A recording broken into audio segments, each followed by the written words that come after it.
Welcome to In Style Atlanta. I am Merete, and we are so glad that you joined us today. I have a fantastic special guest that I'm super excited that you all are going to get to learn more about and get to be introduced to. I have the author of Never Have a Bad Day and a former Wells Fargo executive, Mr. Nasim Al-Hakim. Hello, how are you? Doing well, Mary. Thank you. Thank you for that dope introduction. I I do what I appreciate can. I'm so excited that you're here with us today. And so, what we're going to do before we hop into the interview is I'm going to ask you some lightning round questions. So, I'm going to it. ask you some questions, and Okay, then you just have to, whatever is on the top of your mind, don't overthink it. Whatever's on the top of your mind, that's what you're going to answer. You ready? let's do it. I'm ready. All right. Okay. Favorite movie? Juice. Mm. Book you're planning on reading? See, you overthinking it. It's too long. Never have a bad day again. Fair. Okay. And iPhone or Android? iPhone, Twitter or Instagram? IG, Favorite dessert? carrot cake, Dark chocolate or milk chocolate? milk. Favorite song? So beautiful, music soul child. It's a good one. Best way to de-stress? You mute. Travel. You censored yourself. You censored yourself. What did you say? What's your answer? It's travel. Okay, can't do that now. So Um, that's why I was thinking about it. okay, fair But enough. A sport you wish you could play? hockey.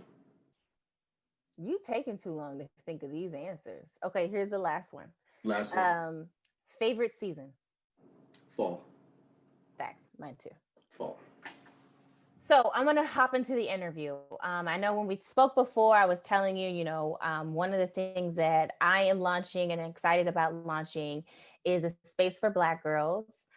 It is a career advice column specifically curated for Black women, by myself, or by mine truly, where it's just a space where we're able to ask questions about all of the crazy that happens in the professional workplace, from resume stuff, from what do you say when someone's asking things about your hair. This is just really a place where I wanted to have women especially talk about those things. And so I thought that you would be such a fantastic person to speak about based on your story, based on your book. And so I would love it if we could just kick it off and you just start telling me a little bit more background about you. So I know that you are based in Charlotte, North Carolina, but that's not originally where you're from. You're from Brooklyn, New York. So tell us more about how you got from Brooklyn to North Carolina. Long story. So high level. So born and raised in Brooklyn, New York. My father's from South Carolina originally, and my mother's from Trinidad and Tobago. I went to undergraduate school initially in South Carolina. Then I transferred schools to a school called George Mason, Northern Virginia. And that's where I finished undergraduate school at. At that time, I wasn't sure what I wanted to do again, just fresh out of college, not sure what this looks like. So I ended up actually working on Capitol Hill. I worked in the House of Awesome. Representatives, then I went to the US Senate. I was one of the few only African Americans in there during that time. So it was paramount for me. But more importantly, I wasn't, a scholar when I was in school. I was working 3 jobs in school and trying to get through school. So it was a testament that the hard work that didn't go unnoticed, and I was able to migrate to a really good profession. I was happy about that. So moving forward, had some banking roles, opened up a mortgage company. I was in the business in the mid 2000s. I was very successful. Then the boom hit. I migrated into the banking world itself. So I worked at BB&T initially, and then for BB&T, they transferred me to Charleston, South Carolina. I had a Mm. home in South Carolina, second home. So worked in Charleston. It was a dope experience. Then I went on to Wells Fargo in management. Worked there for 7 years. And my last Wells Fargo role in 2016 was a regional manager, which they actually moved me to Charlotte, North Carolina. That's so funny. So So you're that's supposed to be my in North Carolina. right. So I was there. So I ended up here somehow, but that's the reason I actually made it to North Carolina. There was also some other stuff as well, sidebar, for my entertainment side of my business that I that I had, but it was primarily for the banking. Yeah, that's awesome. So I want to talk a little bit about some of the trends, I guess, that you saw at Wells Fargo, and then I also want to jump into your book as well, Never Have a Bad Day. But I'm curious about, Wells Fargo, corporate America, all of those things. Like, what were some of the trends that you saw as far as a man of color that you would give advice to people of color to either A, be on the lookout for, or B, this is how you prepare yourself for this type of setting and this type of environment? That's a good question. So when I first came on to Wells Fargo, there were maybe two minority managers, Hmm. right? Out of like 40. Hmm. It's rough numbers. And there wasn't anyone who looked like me there. Mhm. So, initially, you kind of look around and you just, don't feel that warm feeling, or you don't feel that like-mindedness, right? Because, there's someone there who doesn't appear to know you, or have gone through what you've gone through. And this is what you think initially. This is your Mhm. initial thoughts of being in this environment, right? And the diversity wasn't there. And inclusion, for that matter, it wasn't a lot of it, right? It was a growing space during the time when I got there. um my first recommendation is that when you're looking to go into a corporate space and you're looking to climb the ladder, or you're looking for whatever success you think you're trying to attain, you should have a mentor. You should Mm, reach mhm. out to somebody to actually mentor you and to give you, it doesn't have to even be someone at the institution. It could be someone outside, but have a coach or a mentor. I think that's important because I feel that we don't think that we need the coaching or the mentors, right? But it's Right. someone who can help you plan and develop your next move, right? So not just going to work to show up, but when you get here, okay, what is your goal the next 2 years, 4 years? So having a mentor is important. I didn't have a mentor initially. I had to seek one out after I Mhm. learned how this works. So having a mentor is Yeah. important. I Yeah. think number two that I would say is that it's so hard because you're thinking that, okay, I'm in this space and I need to assimilate, right? Because I need to blend in because Mhm. I don't want to stand out. Mhm. Total opposite, Mm. right? I have tattoos on my neck. I'm not your typical lender, right? I have an Islamic name, right? So if you want to say that I have a lot of things against me in terms of what this looks like on paper, but the cool thing about it is this, is that I could reach a whole segment of people that they can't, Facts. right? So essentially, if you're hiring me to do what I'm supposed to do, then my goal is not to be like you, right? Facts. I need to look my part. I need to be Mhm. my part, because then if I'm trying to be like you, then you might as well not hire me. And I think that we don't see that. We always see, let me fit in, but you know what? I chose not to fit in. So I did the things that everybody else did not want to do to succeed. And what Mhm. happens is that you create your own niche, you create your own space, but you have to be confident in the fact that I am different and I bring something different to the table. Mhm. I think that's Mhm. important, right? Because we always want to bring the same, but you don't have to bring the same. There's one word that I've learned in corporate America that's important to distinguish you from others if it's not on a level playing field. It's called percentages. And that's Because really the bottom line. that's the bottom line. Because if you give me a team and it's not a level playing field and I have 4 people, and this guy has 10 people, oh well, Mhm. he's getting more love than me, he's getting more recruits than I am. But guess what? If 3 out of my 4 are successful, and that's 75%.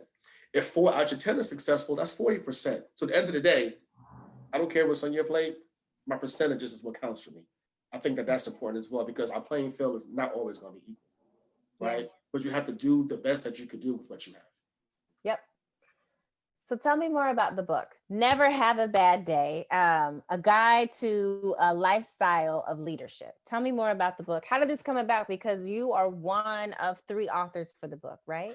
Correct, correct. So two of my friends, so Kelvin Waits and Deshaun Rouse, two of my buddies, we all are in different fields. Mhm. So we're just having a conversation. We're trying to come together, just talk about a book, right? So we're talking about what does that look like? How do we incorporate my leadership into finance, Kevin's leadership in law enforcement, Deshaun Rouse's leadership in ministry? Like, so what does that look like? Because we all end at the same destination, but Mhm. our route is a little bit different, right? Right. So we're just talking about what we all feel in common. And one of the things is that when we leave our house, we can't afford to have a bad day.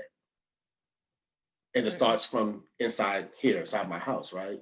Because once you leave your house, right, your day is going to do what it's going to do. Things are going to hit you. You're going to run into traffic, whether you want to or not. It may rain, it may not rain. You may get to work. You may have a negative client. You may not. I mean, it could be anything, right? But the goal is, as a leader, whether you're Fortune 500, a parent, homeschooling right now, that's tough for a lot of parents, right? As a leader, you can't afford to have these bad days because there are others who are depending on you. And if you're saying that you're going to be this person and you're going to fit this role, it's a mindset, right? It's Mhm. perspective. Mhm. So I leave my home every day, my goal is to have this list, whether I write it down or I know what I need to accomplish, and I set to accomplish those goals, right? I don't care if it's snow outside, it's an earthquake, whatever the case may be, my goal is to accomplish, my goals, right? And when you do that and you feel accomplished, in essence, your day really can't be a bad day because you set out to do what you wanted to do. Yeah.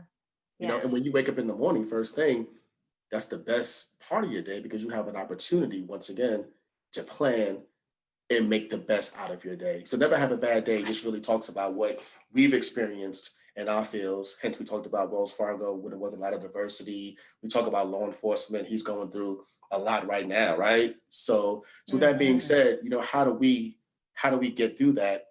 And not in a textbook of leadership 101. It's not like that, right? So for example, there's a chapter called Brace for the Impact of Leadership. What does that look like? Mhm. So you and I are co-workers, and then all of a sudden I become your supervisor. How does a person of color really brace for something like that? Yeah. Right? It's kind of tough because in our world it's like, oh, now you're my boss, or now it's a whole different concept of what Right. it looks like, right? How do you brace for that? So we give examples of that. We talk about the imposter syndrome. We get a new role or we get into this job and then you question yourself. Am I Mhm. worthy? Can I do Mhm. this? Am I the person for the job? Of course you are, right? But it's Right. still something within us, within our confidence that's like, you know what? I don't know if this is for me. And human beings do that, but I think that we do that a lot because we want to be accepted and we feel challenged every day. So we talk about how to overcome the imposter syndrome. So really, this is real life facts that we've gone through, and we're Mhm. telling you in these chapters what we've done to overcome these things. So it's sort of like a daily bread. Yeah.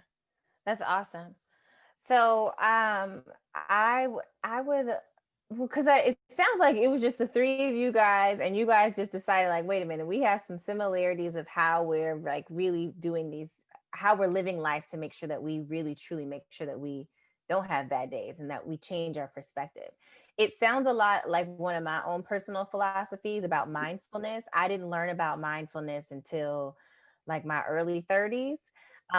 Grateful I learned about it a little late on in life, but I'm grateful I Right. learned it at least. But it does sound like it's a lot of mindfulness. So what do you say? Because I get a lot of times a lot of pushback when I explain mindfulness, because it really is simple. It really is simple enough as it is your mind that is dictating what you are perceiving, what you are experiencing. Like, you are deciding what that is because that's what you want. So, Correct. but I get a lot of people who are like, it's not that easy. You keep saying it's this easy, da da da da da. It's not. It's so many other things. So, in the same premise of your book and what you also have co-authored, what is advice that you would give people about mindfulness and about how they truly can never have a bad day if that's what they want? It's funny because I've had people, friends, even family. So, okay, never have a bad day. So, what if you have a bad day before you leave your house? How do you solve for that? And, it's really simple, right? Mm-hmm. Everything that we do is a choice, in my opinion, outside of what we can't control, right? I can't control rain. So, it is, but if I can control it, it's my choice, right? And I think that I choose to be positive. I choose to have an outlook of progress. I choose to have an outlook of excellence. Bottom line, that's just my choice, my personal Mm-hmm. choice, right? So it's a cup half full, half empty, right? I could talk about what's going wrong. I could definitely talk about that all day, but guess what? There's a lot that's going right, Right. right? So it's a choice to focus on, yeah, because when you think about it, at the end of the day, people come to me, oh, I had a bad day. My manager was this, that, and the third. I didn't agree with him. I don't like that job. My first thing is then leave. Oh, well, it's not that easy. It is. If you don't like the job, go on Go. Indeed and look for a new one. So it is that easy, right? Right. Nobody's holding us hostage unless they're holding us hostage. I think a lot of times we allow ourselves to be held hostage by other people, and we hold ourselves in concern more than they do. And that's the thing. So we have to give ourselves grace, number one. We Mm-hmm. have to understand that things are going to happen. That's out of our scope. Okay. We don't focus on that. You focus on what your intentions are and what you're going to do for yourself and the contribution you're going to make to the world. That's it. And whoever you're leading, just make sure that you're pulling them up with you and paying it forward. And that's how I look at never have a bad That's awesome. That is so awesome. I just want to thank you for all of the nuggets that you have dropped today. I'm going to wrap up with just one last question for day. you, and that is really around how do people start to make the pivot and to make the change into what you were talking about never having a bad day? And or is there any advice that you can have for folks who are either just starting out in their career, and like how do you weave all of these ideologies together? I think high level, there's a lot of moving parts to this, right? I think first thing is your environment, right? I think that plays a part. The people you associate with, um, the things that you do. If you're looking to, it's an old saying that birds of a feather. And growing up, you tell your parents that's not true. If so and so is not doing well, don't mean I'm going to be like that. But there is some truth to that, right? And I Mhm. think that if you're looking to excel in any space in your career or in life, you will have to seek out people who are like-minded in that space as well to grow, right? That's number one. So I think Mhm. being able to identify this path and where you're going and who you need to be surrounded with in order for you to be successful. I think that's the first thing. I think second, it surrounds wellness, right? I think, physical wellness, are you taking the time to work out, to walk, to do the things that's going to help you be healthy, mentally? Are you taking these breaks, especially during times like this? Are you Yeah. mentally taking time for yourself, like not doing work, putting the phone down, off social media? What does that time look like for you, right?